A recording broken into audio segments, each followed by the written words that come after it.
Hello, everyone. Welcome to MIT Climate Implications of Computing and Communications workshop, the second part, Algorithms for Efficient Computing. This is the agenda for the two-day event, and now we are in the second session, Algorithms for Efficient Computing. We need better algorithms for efficient computing. For example, below figures is showing that the natural language processing model size is increasing exponentially, like the GPT-3 model requires 175 billion parameters, which takes 355 GPU years to train and cost $4.6 million. Similarly, for the AlphaGo, which takes more than 1,000 CPUs and more than 200 GPUs, costs $3,000 per game for electric bill. To cope with such problems, we need both efficient algorithms and efficient hardware, and sometimes we need to co-design both the algorithm and hardware for efficient computing. So today's AI is too big. We need new algorithms for TinyML and Green AI, especially to bring AI to edge devices. Below chart shows the number of percentage of enterprise data coming from the edge. It's growing very fast from 2018 to 2025. However, existing algorithms is very challenging to deploy AI algorithms on edge devices, and edge AI demands new algorithms for efficient computing. Since edge AI suffers from extreme memory constraint, which is 4 to 5 orders of magnitude smaller than this mobile device or the cloud device, and it suffers from very low power budget. It has no DRAM, no operating system, no virtual memory. So therefore, we need to drastically change and invent the algorithms for efficient computing. And that is synergistic with algorithm and hardware co-design. So rather than treating algorithm and hardware separately, given a benchmark, designing better CPUs and GPUs, now the boundary between algorithm and hardware is getting more and more blurred. We usually need to co-design the efficient algorithms and domain-specific hardware across the full stack. And there is plenty of room at the top by optimizing the algorithm. For example, we find the deep neural network models can be significantly compressed and simplified. By algorithms such as deep compression, where we can compress the models by an order of magnitude with pruning and quantization without losing accuracy.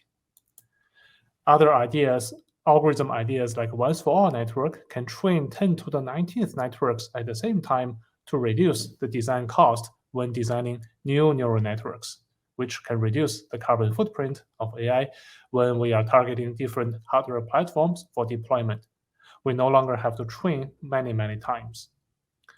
Such efficient algorithms can lead to a drastic computation reduction by such efficient algorithms.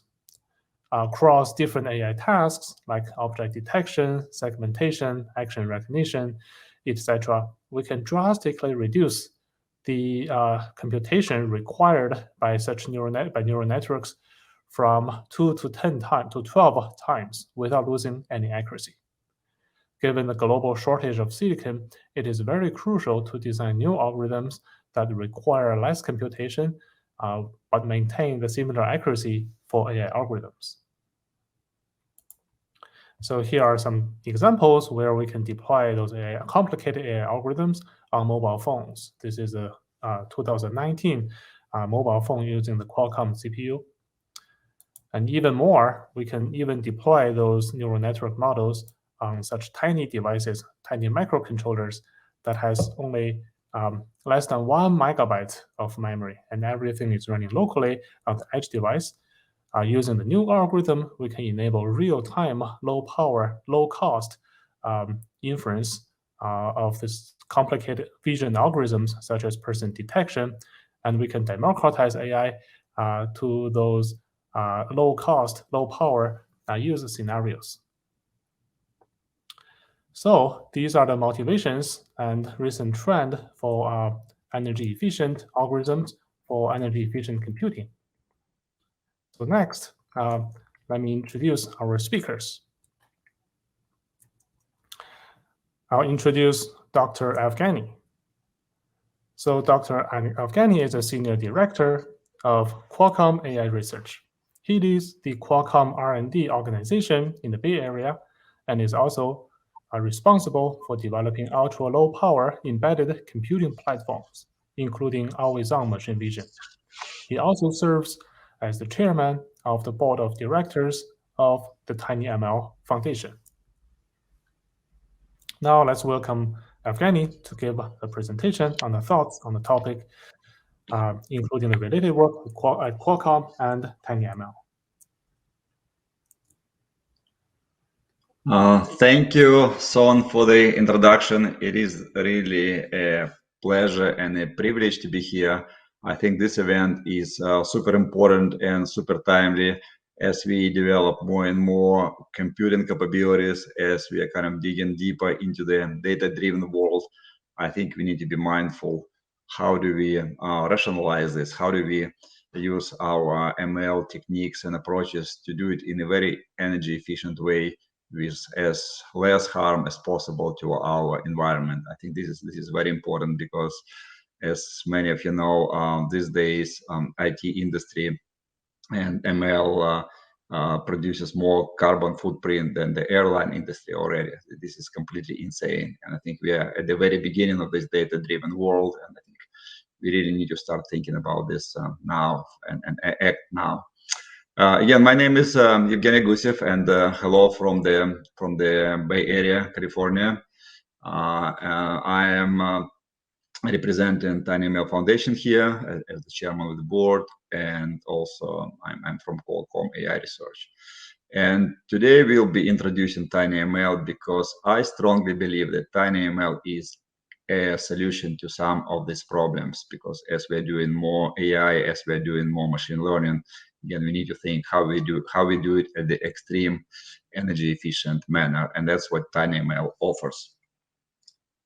So just to introduce what TinyML is, I think some of you probably already know this, but for those of you who are not familiar with this field, it's a very fast-growing branch of machine learning techniques.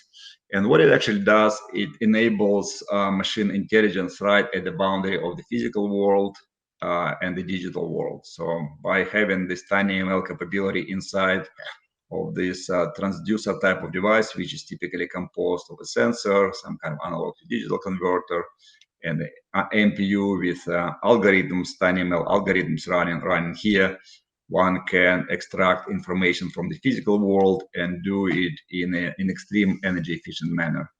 And I think why it matters again, because in this case, we can do machine learning at the most energy efficient way.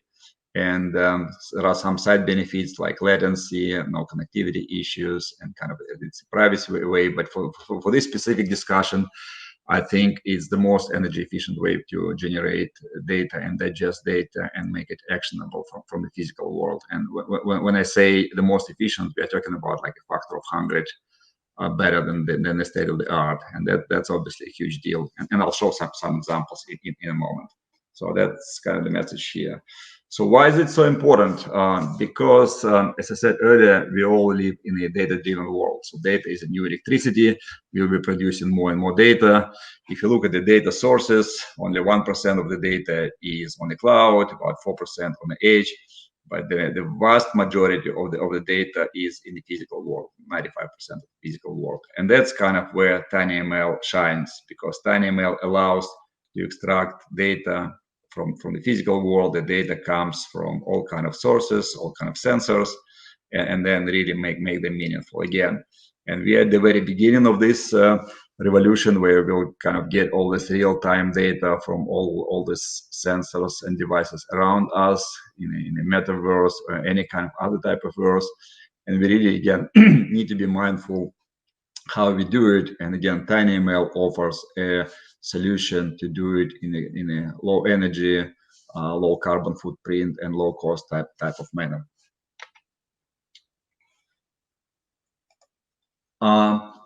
One important thing to realize, designing this energy efficient systems is not trivial, and there are kind of two important messages here. One is it's important to design the system holistically, hardware, algorithms, and software. There will be more discussion today and tomorrow on the hardware design.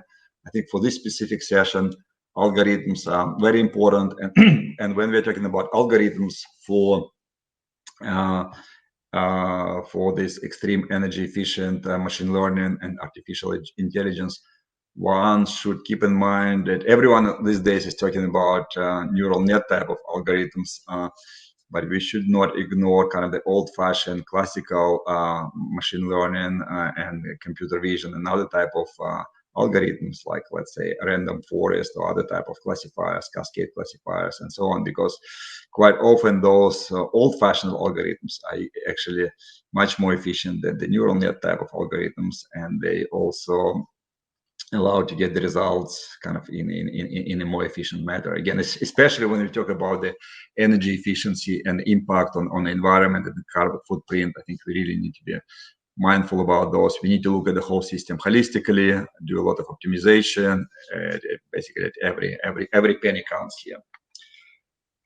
So I don't have much on the technology to introduce because it's just a short introduction here. But on this slide, my point is that TinyML technologies are actually pretty good now, and they're also very energy efficient.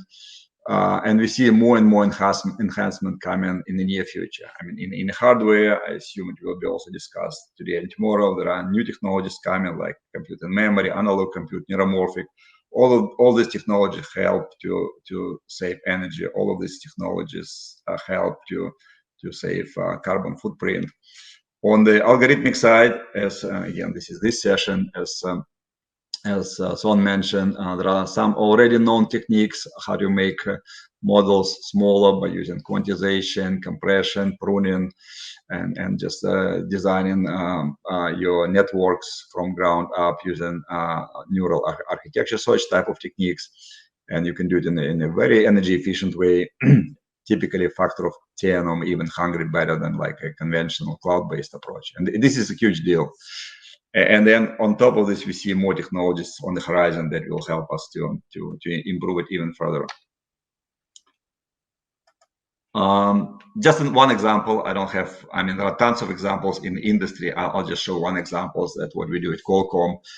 Qualcomm, we develop tiny ML vision type of technology. So it's basically a computer vision that can be done at extremely low power. I mean, typically today, if you want to do computer vision camera, like security camera, other type of devices, your power consumption is going to be 100 milliwatts and up. It's actually quite a bit of power, especially if you talk about continuous operations. So what we did by using our kind of approach, what I mentioned on the previous slide, you can design techniques and systems that can do it at a factor of less than 1 milliwatt, which is a factor of 100 less than what the state of the art is.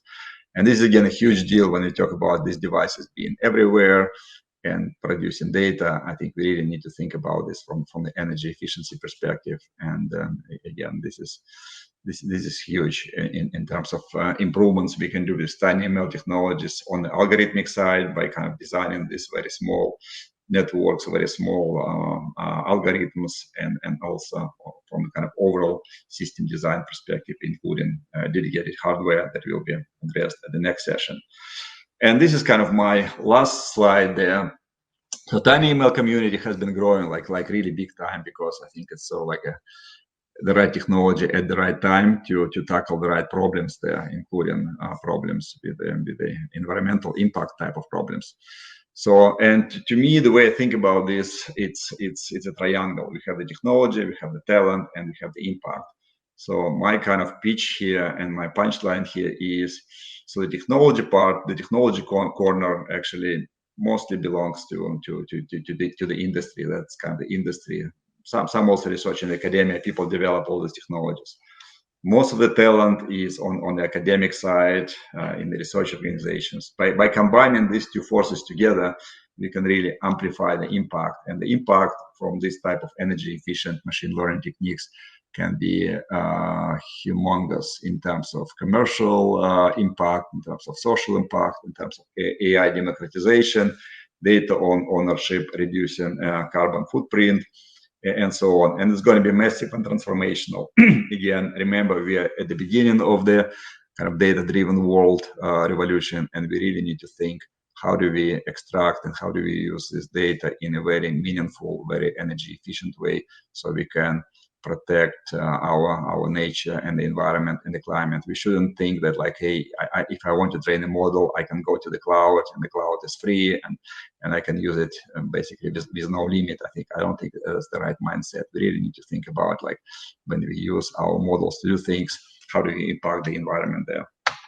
And the very last one is how to get involved. I think the global DynaML community is very collaborative. It's growing fast. There are like close to 10,000 people there in like 34 countries. So if you're interested, please join or contact me. But really, I think this is a super high energy, very passionate community to do good things for local businesses and for the environment as well. So I think at this point I'm going to stop, and I think we'll answer Q&A later. Hey, thanks, Evgeny, for the great presentation, especially introducing TinyML, which is a super good example of new algorithms for efficient computing. Now let's welcome our second speaker, Helen Grainer. So Helen Grainer is the CEO of Turtle Corporation, a robotic gardening company, and also co-founder of iRobot. She has served as a high qualified expert in robotics and AI for the US Army and founded Sci-Fi Works, a company that built flying robots for military and industrial applications. Now let's welcome Helen to share the thoughts on the topic, including the work at Turtle and iRobot. Thank you. Well, I've been involved in many types of robots, edge computing before it was cool.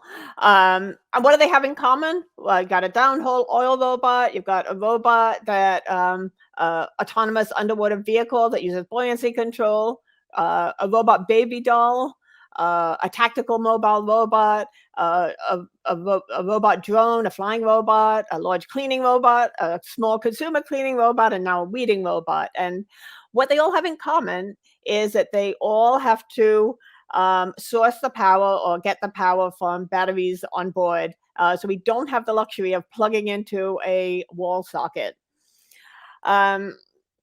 So some of the most successful ones have been the consumer robots, 30 million Roombas and counting, and now the turtle weeding robot. So as a consumer product person, why am I speaking at a climate conference? But besides the obvious that my alma mater asked me to. So let me tell you a story. We at iRobot, we started work on mobile robot vacuums in 1998. And here's the first Roomba product that we launched in 2002. 20 years ago, by the way. Again, a long time before, a lot of people were thinking this direction. And, it was going to be a vacuum, a mobile vacuum. But we started to design a mobile vacuum, and the calculations showed it wasn't going to work. It had such a short runtime that, especially with the nickel metal hydride batteries that we were using at the time, it wasn't going to have it wasn't going to get the job done for people. But instead of waiting, we went ahead and prototyped a pure sweeping robot. Kind of like a Bissell robot with the rotating drums that your grandmother might have used, except it had a flapper that really beat the carpet. And we took this sweeping robot to a consumer product focus group. And this is what we learned. Consumers, they probably pay less than $100 for a robot sweeper, and they'll pay maybe up to $200 for a robot vacuum at the time. Remember, this was in 1998, and there wasn't as many high-priced consumer products or electronics on the market. Cell phones were still in the, early adopter phase. And we were talking to average people, not really early adopters. So it really, we really couldn't make it for the price that people would be willing to pay for a sweeping robot. So we had to have a vacuum. But the sweeper was working so energy efficiently, and the vacuum didn't have the energy to do the job. So the clever engineering teams they designed a hybrid system. And it started out, honestly, it started out as a way to make it so we could advertise that it had a vacuum, because we knew that would have consumers pay the price we wanted to put it on the market for. But it actually ended up to be a better way to vacuum by combining the mechanical agitation and this flapper mechanism with some low power compared to plugging it in, at least some low power sucking. And we actually backed into a better way to do the job while keeping it energy efficient, because it had to, because we were on a mobile system. And what we learned along the way was a little disheartening. The vacuum, the hairdryer companies, snow blowers, lawnmowers, they want to suck more power to have higher power ratings. And consumers, they actually judge products by the power rating, even when it doesn't result in better performance. So having to be energy efficient from the beginning in mobile robots really helped us put energy efficiency in both the mechanical systems and in the computation systems and in any communication systems and in any sensory systems, really on the on the priority end of the design constraints. This is what the Roombas look like today. I have to show this because I showed you some of the very old ones. So after co-founding iRobot, I think I have the great opportunity to pick what I spend my time on. And so I'm running Turtle, which is a company that helps people grow their own food. This combines my passion with helping people and with helping people grow, and my passion for robotics. So Turtle, the weeding robot, it was invented by Joe Jones, and he's the same person who conceived of the Roomba while we were at iRobot. A picture of him is second to the left by our 1 millionth Roomba coming off the factory floor. So Turtle, it lives in your garden. It runs.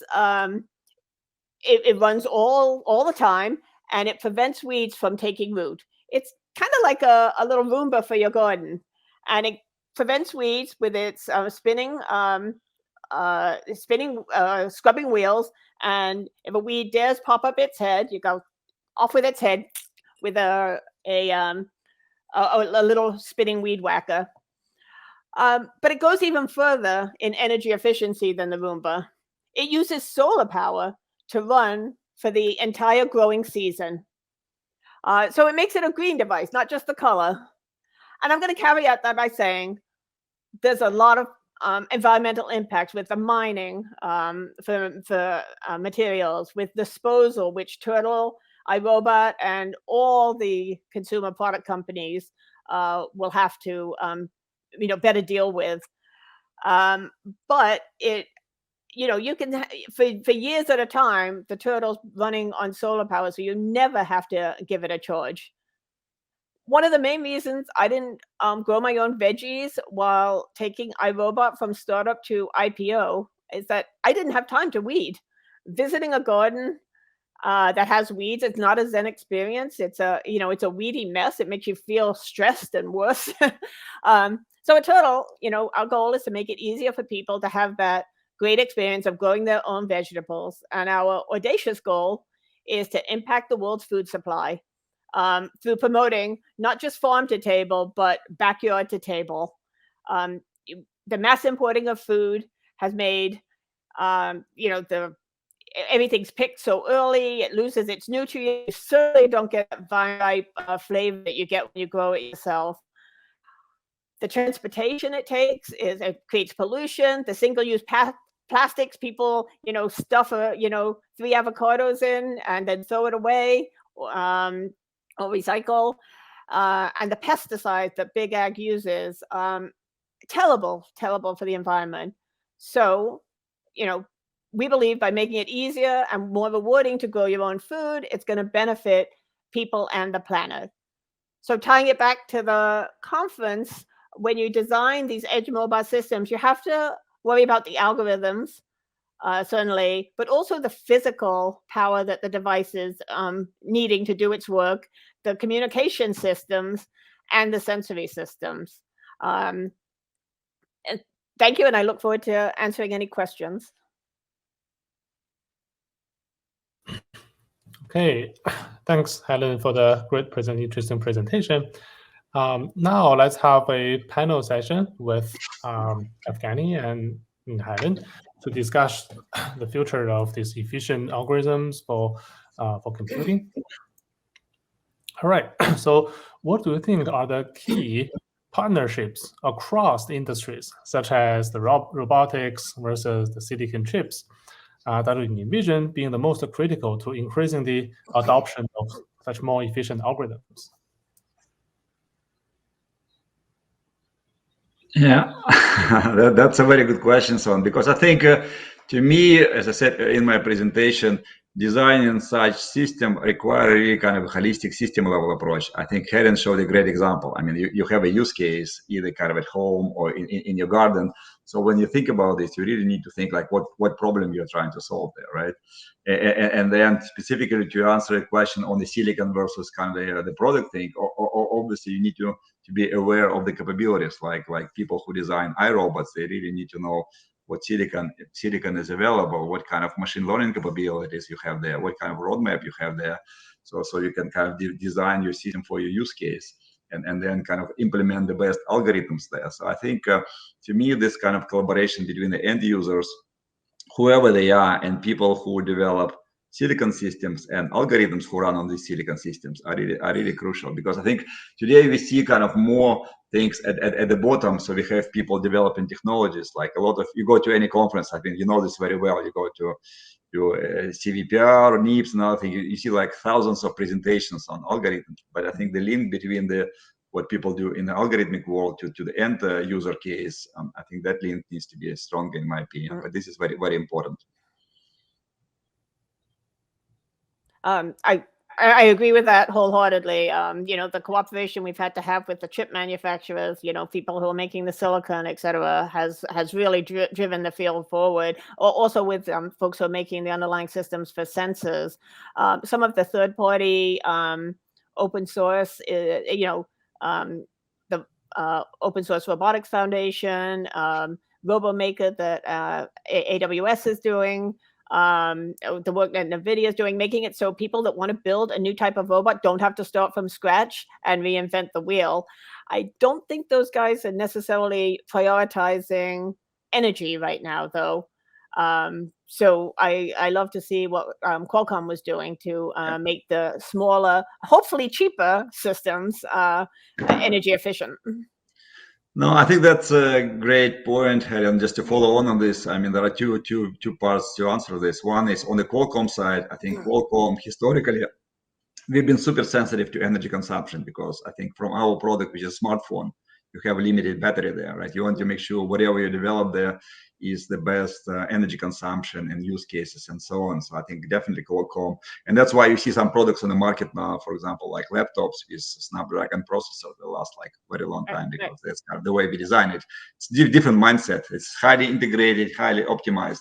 But kind of to the point you brought up earlier on the energy efficiency, I think that's also a very important point for this particular panel. Like when people, let's say, if you design a refrigerator or coffee machine, those people don't necessarily know what is the most energy efficient processor, or necessarily care.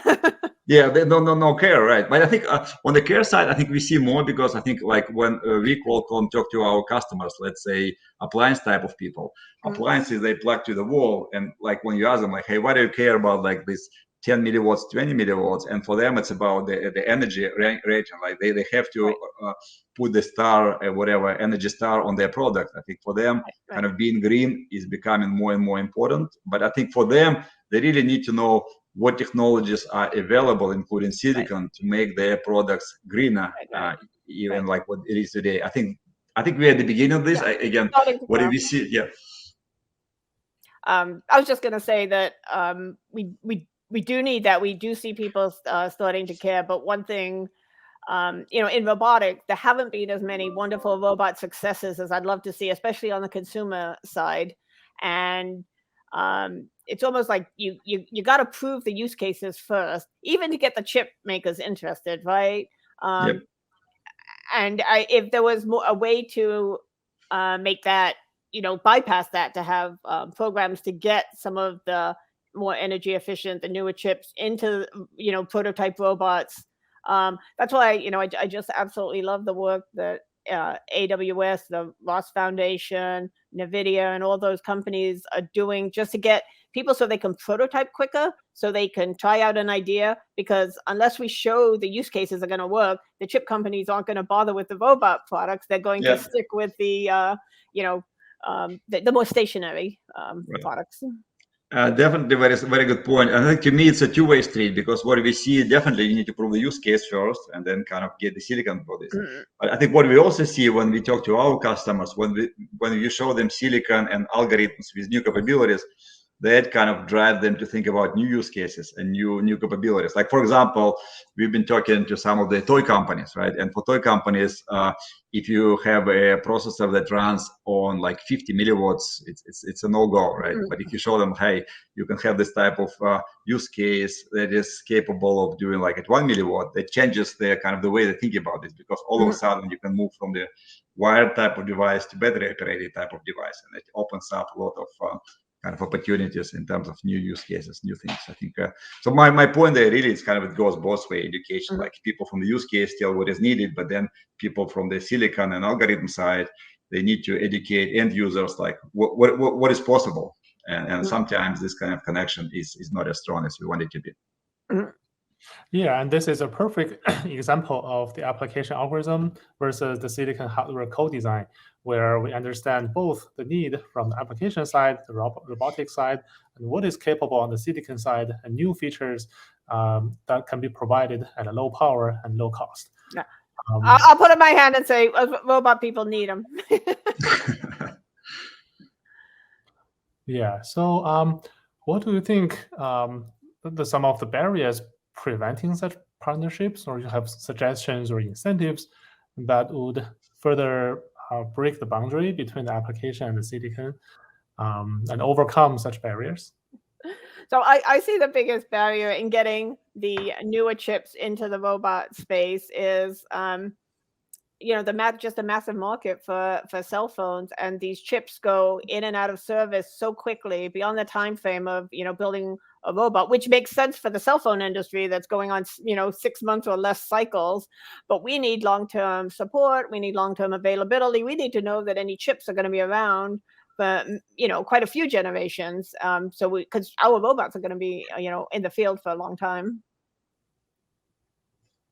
Yeah, I think it's also a little bit of a chicken and egg type of situation, because sometimes we have chips, but then the products are not there yet. Like let's say, maybe not vacuum robots, but other robots. If the market size is only like 100,000 type of units, then obviously it's much smaller than the cell phone type of, which is in billions, right? So it's kind of how do you serve smaller markets while you have this kind of bigger markets? I think that's another big question.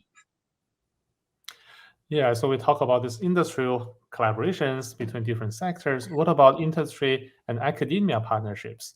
What types of industry and academia partnerships have been most effective in accelerating the development of such efficient algorithms? And do we need new types of industry academia partnerships?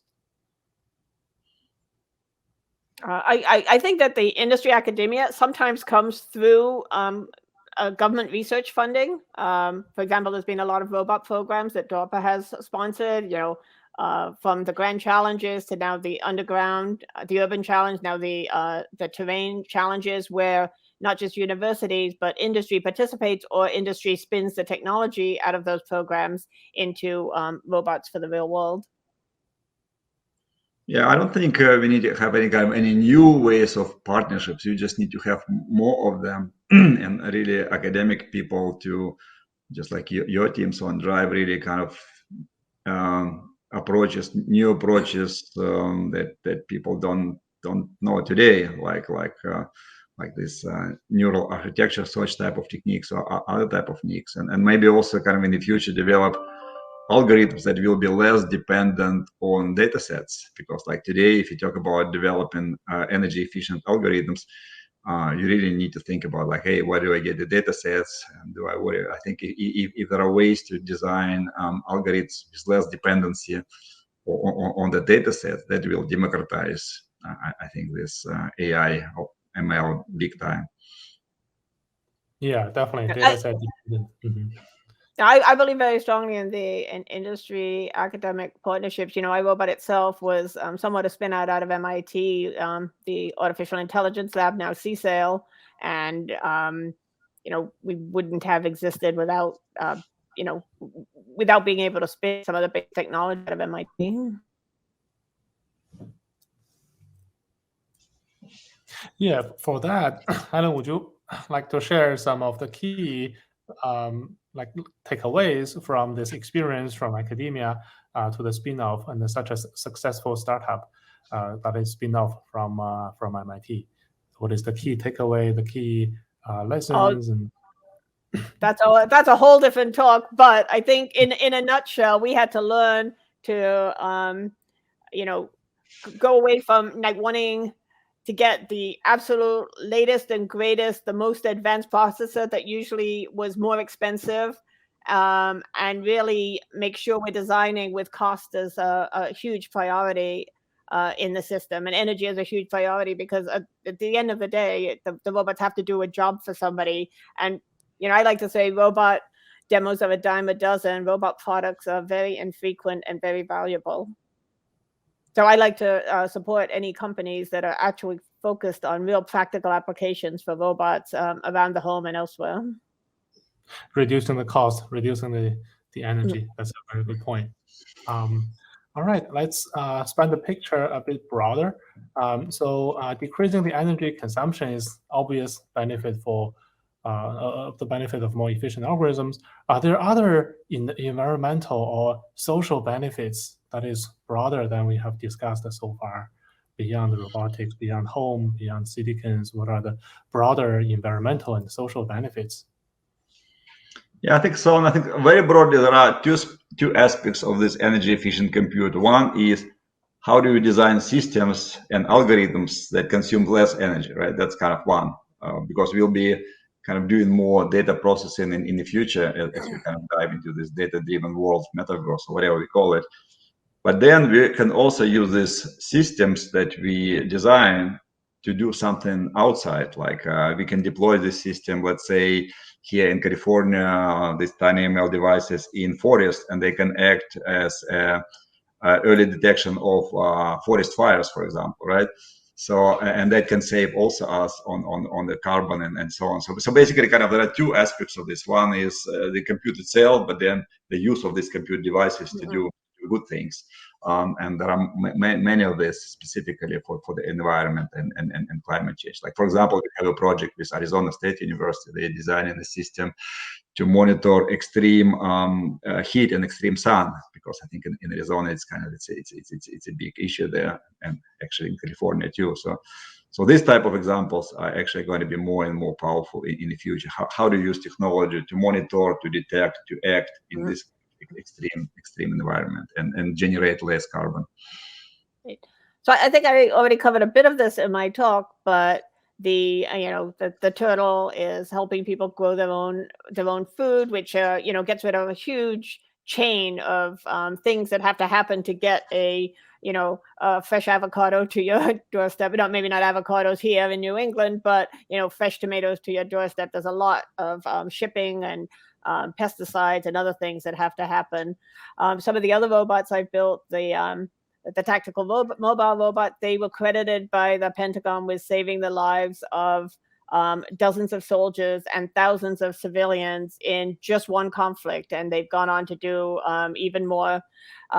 There's robots, that we did a buoyancy controlled robot that's out at sea for 6 months at a time, right? It didn't use any power. It uses buoyancy control going up and down in the waves. So that's taking environmental readings.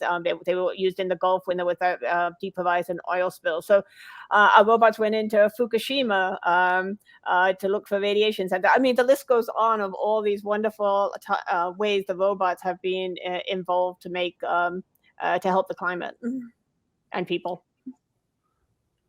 Right, those are very good points. So now let's switch gears to also answer some questions from the audience. So for example, here's a question. What are the opportunities where we can use AI to help decarbonizing the computing? So we talk about a lot about how to make AI more efficient, make AI more less carbon footprint. So what about the other side? Apply AI to help decarbonizing the computing and make computing more efficient. Yeah, I think so. On the way I understand AI democratization is really giving AI capabilities to people and make it really scalable and affordable. And that's again kind of to my favorite topic, to TinyML. That's what TinyML does. I mean, this type of devices, I have kind of a bunch of them here. They're quite small. They're like few millimeters size. It's like even hard to hold them. So like I don't know if you can see that. It's like super tiny and super low cost. So, and by giving this type of devices to people at scale, you can use them for all kind of good things. And that's kind of to me is the democratization. And just to give some specific examples, there is a company in Seattle here. It's called Reddit Network. I think it's a non-profit type of company. So what they do, they develop first worldwide carbon footprint real-time map. So like you can go, you can get temperature map real time. But what this company do, they develop a special device, kind of it's a reference design, and they offer people to use this reference design to build their own devices and connect them to the network. And by doing so, all of a sudden you can get this kind of global network of carbon locally, like in every area in real time. And this is just kind of one example. Again, you have the technology is affordable, the technology is capable of doing these good things. You give it to people and people start using this for all kind of good things. And I mean, under TinyML Foundation umbrella, we work with a lot of organizations and people around the world, like especially in Africa and other parts. And people are super passionate there about using technology for their local communities to solve local problems. That's kind of the way I think about democratization. So for us, technologists, our job is to develop the technologies, make it scalable, make it affordable, and then really promote it to people who will start using this technology and develop new use cases and new things for good. There is just tons of energy and passion in the world to do things for good for the society. And I think the combination of the open source movement and the in robotics, the infrastructures that I mentioned with AWS RoboMaker, with NVIDIA, with the Open Source Robotics Foundation, all of the things coming together to make it so anybody can think of a robot idea and prototype it. They might have to go further than that, later on. But if you can get that prototype working and demonstrate the use case, it's really made it so that I see people from all different countries, universities everywhere in the world having robot programs and jumping in and trying to have robots that can help people save time or do wonderful things to get them information for their safety and other great things for the planet. Totally. And there is a huge amount of opportunity to use AI to automate and make the design of silicon chips more efficient toward this energy efficient computing, where in our lab, we also found lots of opportunities where we can assist human designers by using those AI to design AI chips. For example, in the recent neural accelerator architecture search, we can co-search both the neural network architecture and the underlying accelerator architecture by using AI algorithms, which can be much faster than human designers, and also design AI accelerators that run AI faster. All right, so for the next question from the audience, what are the applications that are not using efficient algorithms these days that should be? You wish. One might jump on Bitcoin mining. Yeah, that's a big one. That's a big problem there. Yeah. I think to me, Son, I think there are just too many of those and it's to a large extent it's a mindset question. It's a kind of education question, because today people don't really think about energy efficient. And I think what Helen mentioned, the Bitcoin mining, that's one of them. People just assume that your computer is free. I mean, it's not completely free. They just buy something and do it, and they don't worry about this type of things. Like for example, we have tons of security cameras, and they're typically high resolution cameras. And when you do compute, you do like 16 floating point compute, and maybe 32 if needed. But if all you care is about kind of detecting motion, you don't really need to have like 16-bit or 32-bit. You can do it like maybe even at 4-bit. So kind of having this type of mindset, like, hey, I want to solve a problem. I need to think like, what is the most energy efficient way to solve this problem? Do I need to have a big high resolution type of camera with a lot of compute like NVIDIA GPU to do type of things, or I can live just with like 4 bits or 8 bits, and then much simpler ASIC type of processor with very energy efficient algorithms designed by NAS type of tools. I think that's, again, it's kind of a little bit of mindset. And I think the big thing we need to do there as a community, really, to break this type of kind of thinking. Like, I think we are all living in the consumption, overconsumption type of world. I mean, we buy just so much stuff in general. So we're driving big cars, right? We take this as granted. I think we need to start thinking about this for compute as well, so that compute is not free. It kind of generates this carbon and other type of detrimental things. I think, and there are ways you can do it at much lower.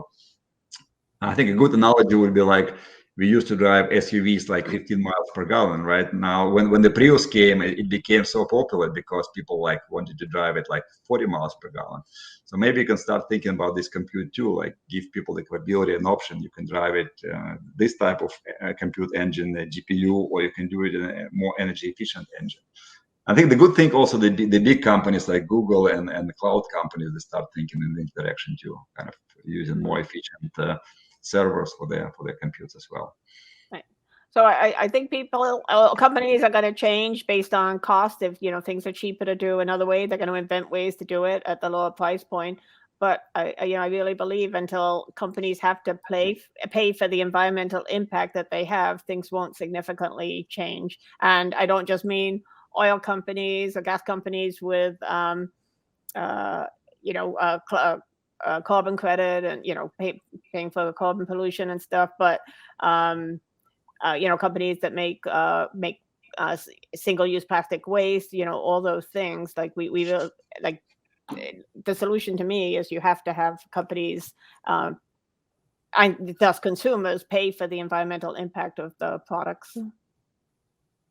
Yeah, definitely raise a broader audience and try to change people's mindset. Like Evgeny mentioned, it's not 32. Everything is not free, and can we use fewer precision and use more efficient hardware?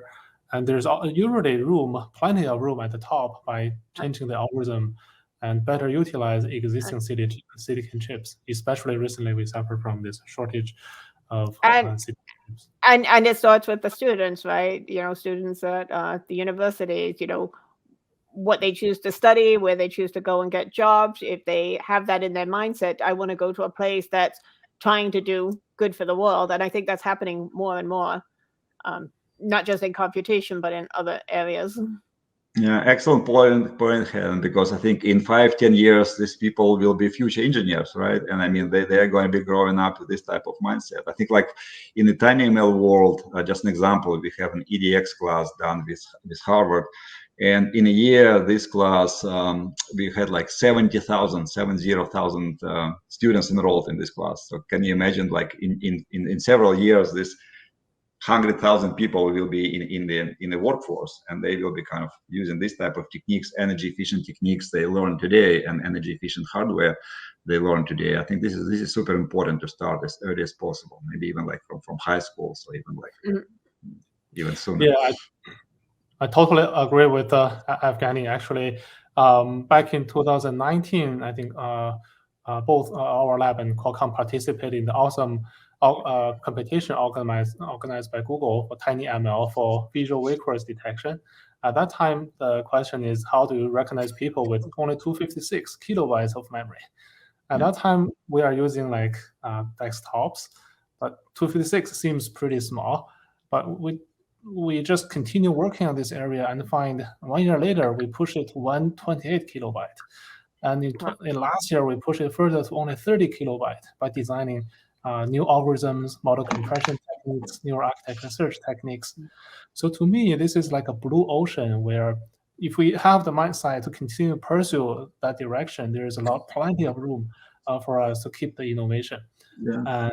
So there's And we should probably also create some kind of reward mechanism. Like in your case, so the reward mechanism was more like a scientific curiosity and a competition. Can we do it better, smaller? But if you can create some kind of positive feedback, like for people to do this kind of things, I think that would be great. Exactly. So the next question from the audience: are there policy initiatives that would help increase the adoption of such efficient algorithms, or is this the domain of the private sector? I do think the governments have a place, and if you look at the the consumer product standards in Europe, for example, to get to sell a product in Europe, you have to have a lot more thought about energy and also disposal. Now, I do want innovation to happen as well, right? So, I want to let people that are on the cutting edge, if I was in charge, I would have up until so many units, you can do what you need to do to prove the market. And then after that, you have to have these standards, which I think the Europeans have been right now better at adopting. Yeah, no, I think definitely Europe takes a lead there, as they often do. But I think I was also pleasantly encouraged and surprised when I was in China, in Beijing, before the pandemic, and kind of the year before, the air quality has improved quite a bit, and you see a lot of kind of technology around like big cities in China, kind of looking at the recycling, like in Shanghai and in Beijing, and all the technologies to help this. But I think kind of to answer this question in a broader sense, I think today it's mostly in the private sector. I think we see kind of baby steps in the private sector, like Energy Star type of technologies. I mean, many companies, including Qualcomm, Nvidia, Google, they start hiring chief sustainability officers, kind of people who have basically their job to look at this kind of sustainability type of questions. I think companies moving in these directions, maybe slower than what we wanted, but I think definitely there is a progress in the past couple of years in this space.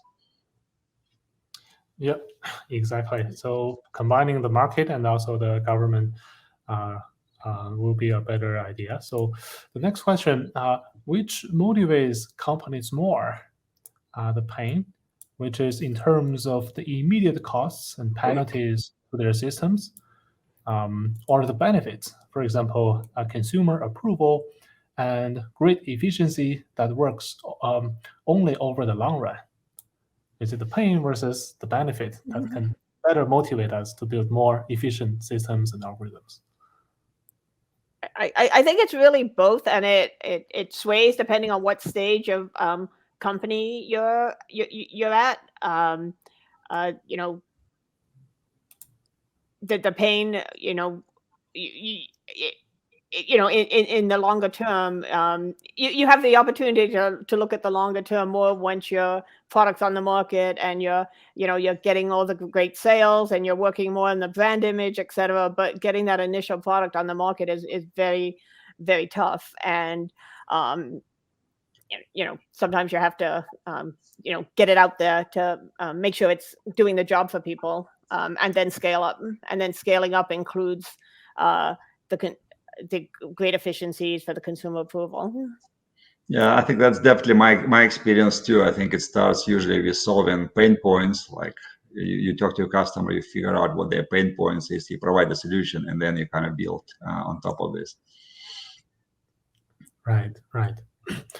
All right. Thanks so much, Helen and Evgeny, for the wonderful presentation and the great synergy during our discussion. Thank you so much. Thank you. Thanks for having me. Yeah, thank you. It was a pleasure. All right. So thanks everyone for joining this efficient algorithms and efficient computing session. To close this session, I would like to give a few closing thoughts. So nowadays, algorithm and hardware co-design is playing a more and more important role in efficient computing. And we find in our discussion, we find there's plenty of room at the top by designing new algorithms, new systems, new hardware together in the same loop, by opening the design space and blur the boundary between software and hardware to design new computing systems as a whole. So some of the examples, including TinyML, where Evgeny mentioned, where we can bring those AI to IoT devices by using brand new algorithms, more efficient systems, and more efficient customized silicon co-design, which can benefit many low-power, low-cost edge devices to enable this AI running on these devices locally by preserving people's privacy. And another example is, like Helen mentioned, for robotics, where we can utilize even the solar power to enable those energy-efficient systems, energy-efficient robots to benefit our everyday lives. And also, we mentioned this co-design of the collaboration between industry and academia to foster and also encourage students to change their mindsets of designing efficient algorithms and systems. With that, I would like to conclude this session, and hopefully you can enjoy the next session in the afternoon for efficient hardware for efficient computing.